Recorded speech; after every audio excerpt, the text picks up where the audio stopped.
ॐ ऐं ह्रीं श्रीं श्रीमात्रे नमः। ॐ ऐं ह्रीं श्रीं श्रीमहाराज्ञै नमः। ॐ ऐं ह्रीं श्रीं श्रीमत्सिंहासनेश्वर्यै नमः। ॐ ऐं ह्रीं श्रीं चिदग्निकुण्डसम्भूतायै नमः। ॐ ऐं ह्रीं श्रीं देवकार्यसमुद्यतायै नमः। ॐ ऐं ह्रीं श्रीं उद्यद्भानुसहस्राभायै नमः। ॐ ऐं ह्रीं श्रीं चतुर्बाहुसमन्वितायै नमः। ॐ ऐं ह्रीं श्रीं रागस्वरूपपाशाढ्यायै नमः। ॐ ऐं ह्रीं श्रीं क्रोधाकाराङ्कुशोज्ज्वलायै नमः। ॐ ऐं ह्रीं श्रीं मनोरूपेक्षुकोदण्डायै नमः। ॐ ऐं ह्रीं श्रीं पञ्चतन्मात्रसायकायै नमः। ॐ ऐं ह्रीं श्रीं निजारुणप्रभापूरमज्जब्रह्माण्डमण्डलायै नमः। ॐ ऐं ह्रीं श्रीं चम्पकाशोकपुन्नागसौगन्धिकलसत्कचायै नमः। ॐ ऐं ह्रीं श्रीं कुरुबिन्दमणिश्रेणीकनक्कोटीरमण्डितायै नमः। ॐ ऐं ह्रीं श्रीं अष्टमीचन्द्रविभ्राजदलितस्थलशोभितायै नमः। ॐ ऐं ह्रीं श्रीं मुखचन्द्रकलङ्काभमृगनाभिविशेषकायै नमः। ॐ ऐं ह्रीं श्रीं वदनस्मरमाङ्गल्यगृहतोरणचिल्लिकायै नमः। ॐ ऐं ह्रीं श्रीं वक्त्रलक्ष्मीपरीवाहचलन्मीनाभलोचनायै नमः। ॐ ऐं ह्रीं श्रीं नवचम्पकपुष्पाभनासादण्डविराजितायै नमः। ॐ ऐं ह्रीं श्रीं ताराकान्तितिरस्कारिनासाभरणभासुरायै नमः। ॐ ऐं ह्रीं श्रीं कदम्बमञ्जरीक्लुप्तकर्णपूरमनोहरायै नमः। ॐ ऐं ह्रीं श्रीं ताटङ्कयुगलीभूततपनोडुपमण्डलायै नमः। ॐ ऐं ह्रीं श्रीं पद्मरागशिलादर्शपरिभाविकपोलभुवे नमः। ॐ ऐं ह्रीं श्रीं नवविद्रुमबिम्बश्रीन्यक्कारिरदनच्छदायै नमः। ॐ ऐं ह्रीं श्रीं शुद्धविद्याङ्कुराकारद्विजपङ्क्तिद्वयोज्ज्वलायै नमः। ॐ ऐं ह्रीं श्रीं कर्पूरवीटिकामोदसमाकर्षद्दिगन्तरायै नमः। ॐ ऐं ह्रीं श्रीं निजसल्लापमाधुर्यविनिर्भर्त्सितकच्छप्यै नमः। ॐ ऐं ह्रीं श्रीं मन्दस्मितप्रभापूरमज्जत्कामेशमानसायै नमः। ॐ ऐं ह्रीं श्रीं अनाकलितसादृश्यचिबुकश्रीविराजितायै नमः। ॐ ऐं ह्रीं श्रीं कामेशबद्धमाङ्गल्यसूत्रशोभितकन्धरायै नमः। ॐ ऐं ह्रीं श्रीं कनकाङ्गदकेयूरकमनीयभुजान्वितायै नमः। ॐ ऐं ह्रीं श्रीं रत्नग्रैवैकचिन्ताकलोलमुक्ताफलान्वितायै नमः। ॐ ऐं ह्रीं श्रीं कामेश्वरप्रेमरत्नमणिप्रतिपणस्तन्यै नमः। ॐ ऐं ह्रीं श्रीं नाभ्यालबालरोमालिलताफलकुचद्वय्यै नमः। ॐ ऐं ह्रीं श्रीं लक्षरोमलताधारतासमुन्नेयमध्यमायै नमः। ॐ ऐं ह्रीं श्रीं स्तनभारदलन्मध्यपट्टबन्धवरित्रयायै नमः। ॐ ऐं ह्रीं श्रीं अरुणारुणकौसुम्भवस्त्रभास्वत्कटीतक्यै नमः। ॐ ऐं ह्रीं श्रीं रत्नकिङ्किणिकारम्यरचनादामभूषितायै नमः। ॐ ऐं ह्रीं श्रीं कामेशज्ञातसौभाग्यमार्दवोरुद्वयान्वितायै नमः। ॐ ऐं ह्रीं श्रीं माणिक्यमकुटाकारजानुद्वयविराजितायै नमः। ॐ ऐं ह्रीं श्रीं इन्द्रगोपपरीक्षिप्तस्मरतूणाभजङ्गिकायै नमः। ॐ ऐं ह्रीं श्रीं गूढगुल्फायै नमः। ॐ ऐं ह्रीं श्रीं कूर्मपृष्ठजैष्ठपर्वतान्वितायै नमः। ॐ ऐं ह्रीं श्रीं नखदीरितिसञ्छन्ननमज्जनतमोगुणायै नमः। ॐ ऐं ह्रीं श्रीं पदद्वयप्रभाजालपराकृतसरोरुहायै नमः। ॐ ऐं ह्रीं श्रीं शिञ्जानमणिमञ्जीरमण्डितश्रीपदाम्बुजायै नमः। ॐ ऐं ह्रीं श्रीं मरालीमन्दगमनायै नमः। ॐ ऐं ह्रीं श्रीं महालावण्यशेवधये नमः। ॐ ऐं ह्रीं श्रीं सर्वारुणायै नमः। ॐ ऐं ह्रीं श्रीं अनवद्याङ्ग्यै नमः। ॐ ऐं ह्रीं श्रीं सर्वाभरणभूषितायै नमः। ॐ ऐं ह्रीं श्रीं शिवकामेश्वराङ्कस्थायै नमः। ॐ ऐं ह्रीं श्रीं शिवायै नमः। ॐ ऐं ह्रीं श्रीं स्वाधीनवल्लभायै नमः। ॐ ऐं ह्रीं श्रीं सुमेरुमध्यशृङ्गस्थायै नमः। ॐ ऐं ह्रीं श्रीं श्रीमन्नगरनायिकायै नमः। ॐ ऐं ह्रीं श्रीं चिन्तामणिगृहान्तस्थायै नमः। ॐ ऐं ह्रीं श्रीं पञ्चब्रह्मासनस्थितायै नमः। ॐ ऐं ह्रीं श्रीं महापद्माटवीसंस्थायै नमः। ॐ ऐं ह्रीं श्रीं कदम्बवनवासिन्यै नमः। ॐ ऐं ह्रीं श्रीं सुधासागरमध्यस्थायै नमः। ॐ ऐं ह्रीं श्रीं कामाक्ष्यै नमः। ॐ ऐं ह्रीं श्रीं कामदायिन्यै नमः। ॐ ऐं ह्रीं श्रीं देवर्षिगणसङ्घातस्तूयमानात्मवैभवायै नमः। ॐ ऐं ह्रीं श्रीं भण्डासुरवधोद्युक्तशक्तिसेनासमन्वितायै नमः। ॐ ऐं ह्रीं श्रीं सम्पत्करीसमारूढसिन्दूरव्रजसेवितायै नमः। ॐ ऐं ह्रीं श्रीं अश्वारूढाधिष्ठिताश्वकोटिकोटिभिरावृतायै नमः। ॐ ऐं ह्रीं श्रीं चक्रराजरथारूढसर्वायुधपरिष्कृतायै नमः। ॐ ऐं ह्रीं श्रीं गेयचक्ररथारूढमन्त्रिणीपरिसेवितायै नमः। ॐ ऐं ह्रीं श्रीं गिरिचक्ररथारूढदण्डनाथापुरस्कृतायै नमः। ॐ ऐं ह्रीं श्रीं ज्वालामालिनिकाक्षिप्तवह्निप्राकारमध्यदायै नमः। ॐ ऐं ह्रीं श्रीं भण्डसैन्यवधोद्युक्तशक्तिविक्रमहर्षितायै नमः। ॐ ऐं ह्रीं श्रीं नित्यापराक्रमाटोपनिरीक्षणसमुत्सुकायै नमः। ॐ ऐं ह्रीं श्रीं भण्डपुत्रवधोद्युक्तबालाविक्रमनन्दितायै नमः। ॐ ऐं ह्रीं श्रीं मन्त्रिण्यम्बाविरचितविषङ्गवदतोषितायै नमः ॐ ऐं ह्रीं श्रीं विशुक्रप्राणहरणवाराही वीर्यनन्दितायै नमः ॐ ऐं ह्रीं श्रीं कामेश्वरमुखालोककल्पितश्रीगणेश्वरायै नमः ॐ ऐं ह्रीं श्रीं महागणेशनिर्भिन्नविघ्नयन्त्रप्रहर्षितायै नमः ॐ ऐं ह्रीं श्रीं भण्डासुरेन्द्रनिर्मुक्तशस्त्रप्रत्यस्त्रवर्षिण्यै नमः ॐ ऐं ह्रीं श्रीं कराङ्गुलिनखोत्पन्ननारायणदशाकृत्यै नमः ॐ ऐं ह्रीं श्रीं महापाशुपतास्त्राग्निरुद्धग्धासुरसैनिकायै नमः ॐ ऐं ह्रीं श्रीं कामेश्वरास्त्रनिर्दग्धसबण्डासुरशून्यकायै नमः ॐ ऐं ह्रीं श्रीं ब्रह्मोपेन्द्रमहेन्द्रादिदेवसंस्तुतवैभवायै नमः ॐ ऐं ह्रीं श्रीं हरनेत्राग्निसन्दग्धकामसञ्जीवनौषध्यै नमः ॐ ऐं ह्रीं श्रीं श्रीमद्वाग्भवकूटैकस्वरूपमुखपङ्कजायै नमः ॐ ऐं ह्रीं श्रीं कण्ठाधः कटिपर्यन्तमध्यकूटस्वरूपिण्यै नमः ॐ ऐं ह्रीं श्रीं शक्तिकूटैकतापन्नकट्यधोभागधारिण्यै नमः ॐ ऐं ह्रीं श्रीं मूलमन्त्रात्मिकायै नमः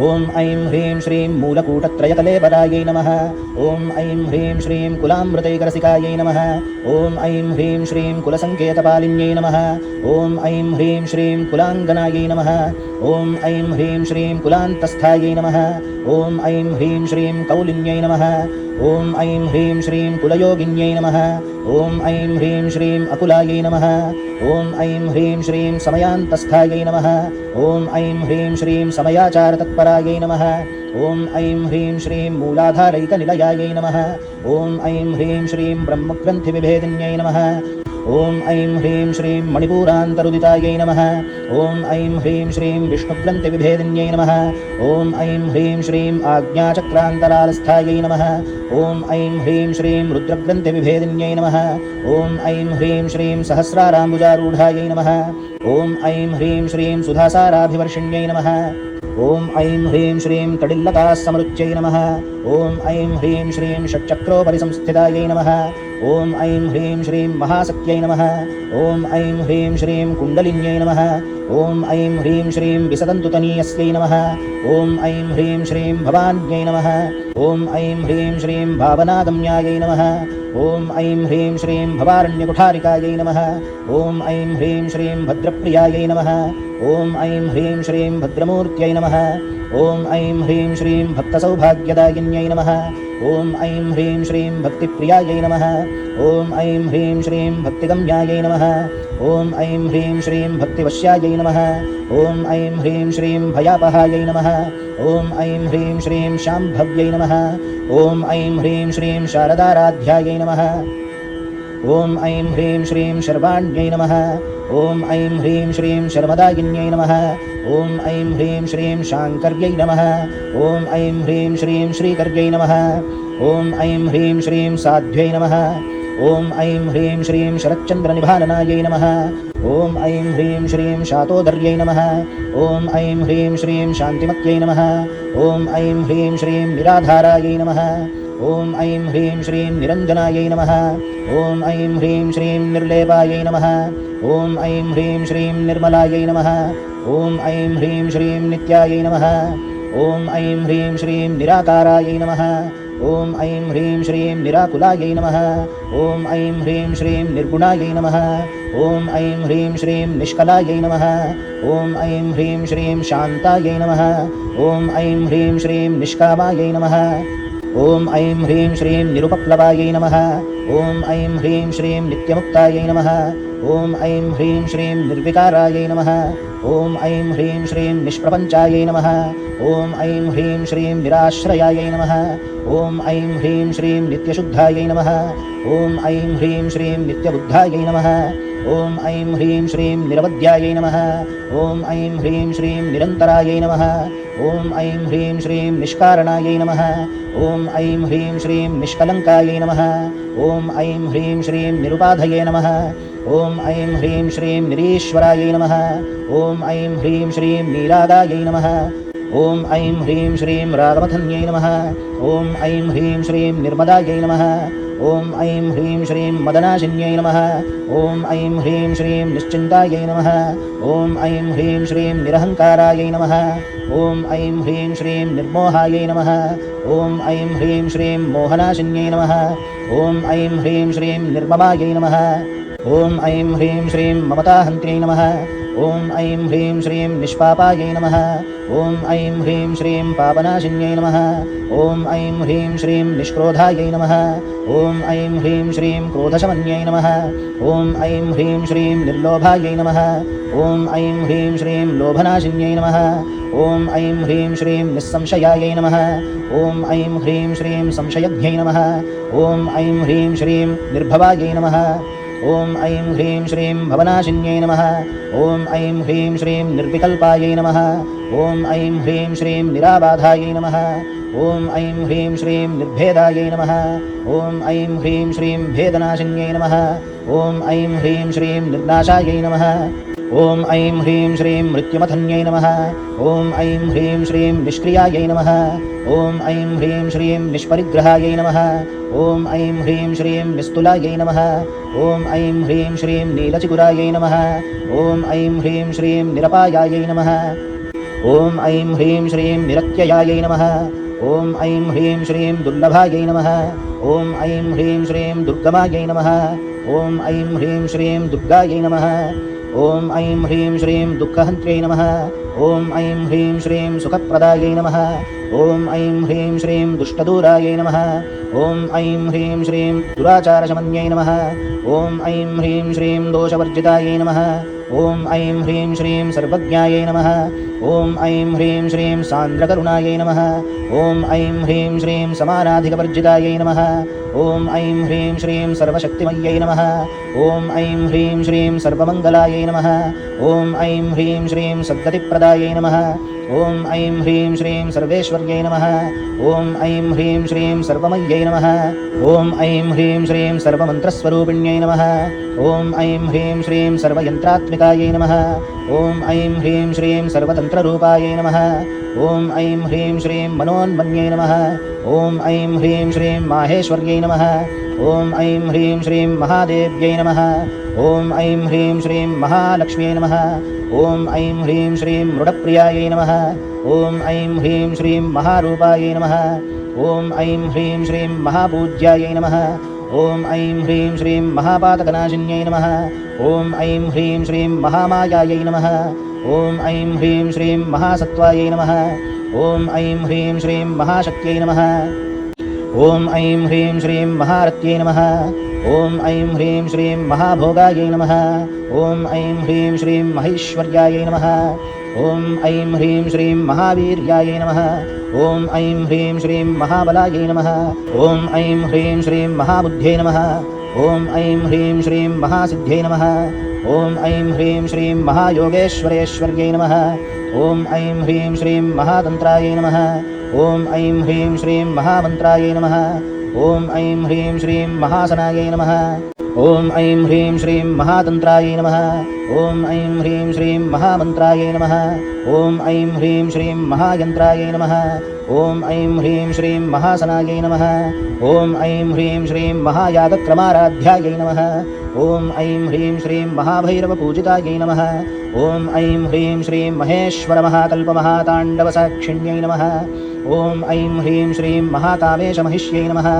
ॐ ऐं ह्रीं श्रीं महात्रिपुरसुन्दर्यै नमः। ॐ ऐं ह्रीं श्रीं चतुष्षष्ट्युपचाराढ्यायै नमः। ॐ ऐं ह्रीं श्रीं चतुष्षष्टिकलामय्यै नमः। ॐ ऐं ह्रीं श्रीं महाचतुष्षष्टिकोटियोगिनीगणसेवितायै नमः। ॐ ऐं ह्रीं श्रीं मनुविद्यायै नमः। ॐ ऐं ह्रीं श्रीं चन्द्रविद्यायै नमः। ॐ ऐं ह्रीं श्रीं चन्द्रमण्डलमध्यगायै नमः। ॐ ऐं ह्रीं श्रीं चारुरूपायै नमः। ॐ ऐं ह्रीं श्रीं चारुहासायै नमः। ॐ ऐं ह्रीं श्रीं चारुचन्द्रकलाधरायै नमः। ॐ ऐं ह्रीं श्रीं चराचरजगन्नाथायै नमः। ॐ ऐं ह्रीं श्रीं चक्रराजनिकेतनायै नमः। ॐ ऐं ह्रीं श्रीं पार्वत्यै नमः। ॐ ऐं ह्रीं श्रीं पद्मनयनायै नमः। ॐ ऐं ह्रीं श्रीं पद्मरागसमप्रभायै नमः। ॐ ऐं ह्रीं श्रीं पञ्चप्रेतासनासीनायै नमः। ॐ ऐं ह्रीं श्रीं पञ्चब्रह्मस्वरूपिण्यै नमः। ॐ ऐं ह्रीं श्रीं चिन्मय्यै नमः। ॐ ऐं ह्रीं श्रीं परमानन्दायै नमः। ॐ ऐं ह्रीं श्रीं विज्ञानघनरूपिण्यै नमः। ॐ ऐं ह्रीं श्रीं ध्यानध्यातृध्येयरूपायै नमः। ॐ ऐं ह्रीं श्रीं धर्माधर्मविवर्जितायै नमः ॐ ऐं ह्रीं श्रीं विश्वरूपायै नमः ॐ ऐं ह्रीं श्रीं जागरिण्यै नमः ॐ ऐं ह्रीं श्रीं स्वपन्त्यै नमः ॐ ऐं ह्रीं श्रीं तैजसात्मिकायै नमः ॐ ऐं ह्रीं श्रीं सुप्तायै नमः ॐ ऐं ह्रीं श्रीं प्राज्ञात्मिकायै नमः ॐ ऐं ह्रीं श्रीं तुर्यायै नमः ॐ ऐं ह्रीं श्रीं सर्वावस्थाविवर्जितायै नमः ॐ ऐं ह्रीं श्रीं सृष्टिकर्त्यै नमः ॐ ऐं ह्रीं श्रीं ब्रह्मरूपायै नमः ॐ ऐं ह्रीं श्रीं गोत्र्यै नमः ॐ ऐं ह्रीं श्रीं गोविन्दरूपिण्यै नमः ॐ ऐं ह्रीं श्रीं संहारिण्यै नमः ॐ ऐं ह्रीं श्रीं रुद्ररूपायै नमः ॐ ऐं ह्रीं श्रीं तिरोधानकर्यै नमः ॐ ऐं ह्रीं श्रीं ईश्वर्यै नमः ॐ ऐं ह्रीं श्रीं सदाशिवायै नमः ॐ ऐं ह्रीं श्रीं अनुग्रहदायै नमः ॐ ऐं ह्रीं श्रीं पञ्चकृत्यपरायणायै नमः ॐ ऐं ह्रीं श्रीं भानुमण्डलमध्यस्थायै नमः ॐ ऐं ह्रीं श्रीं भैरव्यै नमः ॐ ऐं ह्रीं श्रीं भगमालिन्यै नमः ॐ ऐं ह्रीं श्रीं पद्मासनायै नमः ॐ ऐं ह्रीं श्रीं भगवत्यै नमः ॐ ऐं ह्रीं श्रीं पद्मनाभसहोदर्यै नमः ॐ ऐं ह्रीं श्रीं उन्मेषनिमिषोत्पन्नविपन्नभुवनावल्यै नमः ॐ ऐं ह्रीं श्रीं सहस्रशीर्षवदनायै नमः ॐ ऐं ह्रीं श्रीं सहस्राक्ष्यै नमः ॐ ऐं ह्रीं श्रीं सहस्रपदे नमः ॐ ऐं ह्रीं श्रीं आब्रह्मकीटजनन्यै नमः ॐ ऐं ह्रीं श्रीं वर्णाश्रमविधायिन्यै नमः ॐ ऐं ह्रीं श्रीं निजाज्ञारूपनिगमायै नमः ॐ ऐं ह्रीं श्रीं पुण्यापुण्यफलप्रदायै नमः ॐ ऐं ह्रीं श्रीं श्रुतिसीमन्तसिन्दूरीकृतपादाब्जधूलिकायै नमः ॐ ऐं ह्रीं श्रीं सकलागमसन्दोहशुक्तिसम्पुटमौक्तिकायै नमः ॐ ऐं ह्रीं श्रीं पुरुषार्थप्रदायै नमः ॐ ऐं ह्रीं श्रीं पूर्णायै नमः ॐ ऐं ह्रीं श्रीं भोगिन्यै नमः ॐ ऐं ह्रीं श्रीं भुवनेश्वर्यै नमः ॐ ऐं ह्रीं श्रीं अम्बिकायै नमः ॐ ऐं ह्रीं श्रीं अनादिनिधनायै नमः ॐ ऐं ह्रीं श्रीं हरिब्रह्मेन्द्रसेवितायै नमः ॐ ऐं ह्रीं श्रीं नारायण्यै नमः ॐ ऐं ह्रीं श्रीं नादरूपायै नमः ॐ ऐं ह्रीं श्रीं नामरूपविवर्जितायै नमः ॐ ऐं ह्रीं श्रीं ह्रींकार्यै नमः ॐ ऐं ह्रीं श्रीं ह्रीमत्यै नमः ॐ ऐं ह्रीं श्रीं हृद्यायै नमः ॐ ऐं ह्रीं श्रीं हेयोपादेयवर्जितायै नमः ॐ ऐं ह्रीं श्रीं राजराजार्चितायै नमः ॐ ऐं ह्रीं श्रीं राज्ञै नमः ॐ ऐं ह्रीं श्रीं रम्यायै नमः ॐ ऐं ह्रीं श्रीं राजीवलोचनायै नमः ॐ ऐं ह्रीं श्रीं रञ्जन्यै नमः ॐ ऐं ह्रीं श्रीं रमण्यै नमः ॐ ऐं ह्रीं श्रीं रस्यायै नमः ॐ ऐं ह्रीं श्रीं रणक्किङ्किणिमेखलायै नमः ॐ ऐं ह्रीं श्रीं रमायै नमः ॐ ऐं ह्रीं श्रीं राकेन्दुवदनायै नमः ॐ ऐं ह्रीं श्रीं रतिरूपायै नमः ॐ ऐं ह्रीं श्रीं रतिप्रियायै नमः ॐ ऐं ह्रीं श्रीं रक्षाकर्यै नमः ॐ ऐं ह्रीं श्रीं राक्षसज्ञै नमः ॐ ऐं ह्रीं श्रीं रामायै नमः ॐ ऐं ह्रीं श्रीं रमणलम्पटायै नमः ॐ ऐं ह्रीं श्रीं काम्यायै नमः ॐ ऐं ह्रीं श्रीं कामकलारूपायै नमः ॐ ऐं ह्रीं श्रीं कदम्बकुसुमप्रियायै नमः ॐ ऐं ह्रीं श्रीं कल्याण्यै नमः ॐ ऐं ह्रीं श्रीं जगतीकन्दायै नमः ॐ ऐं ह्रीं श्रीं करुणारससागरायै नमः ॐ ऐं ह्रीं श्रीं कलावत्यै नमः ॐ ऐं ह्रीं श्रीं कलालापायै नमः ॐ ऐं ह्रीं श्रीं कान्तायै नमः ॐ ऐं ह्रीं श्रीं कादम्बरीप्रियायै नमः ॐ ऐं ह्रीं श्रीं वरदायै नमः ॐ ऐं ह्रीं श्रीं वामनयनायै नमः ॐ ऐं ह्रीं श्रीं वारुणीमदविह्वलायै नमः ॐ ऐं ह्रीं श्रीं विश्वाधिकायै नमः ॐ ऐं ह्रीं श्रीं वेदवेद्यायै नमः ॐ ऐं ह्रीं श्रीं विन्ध्याचलनिवासिन्यै नमः ॐ ऐं ह्रीं श्रीं विधात्र्यै नमः ॐ ऐं ह्रीं श्रीं वेदजनन्यै नमः ॐ ऐं ह्रीं श्रीं विष्णुमायायै नमः ॐ ऐं ह्रीं श्रीं विलासिन्यै नमः ॐ ऐं ह्रीं श्रीं क्षेत्रस्वरूपायै नमः ॐ ऐं ह्रीं श्रीं क्षेत्रेश्यै नमः ॐ ऐं ह्रीं श्रीं क्षेत्रक्षेत्रज्ञपालिन्यै नमः ॐ ऐं ह्रीं श्रीं क्षयवृद्धिविनिर्मुक्तायै नमः ॐ ऐं ह्रीं श्रीं क्षेत्रपालसमर्चितायै नमः ॐ ऐं ह्रीं श्रीं विजयायै नमः ॐ ऐं ह्रीं श्रीं विमलायै नमः ॐ ऐं ह्रीं श्रीं वन्द्यायै नमः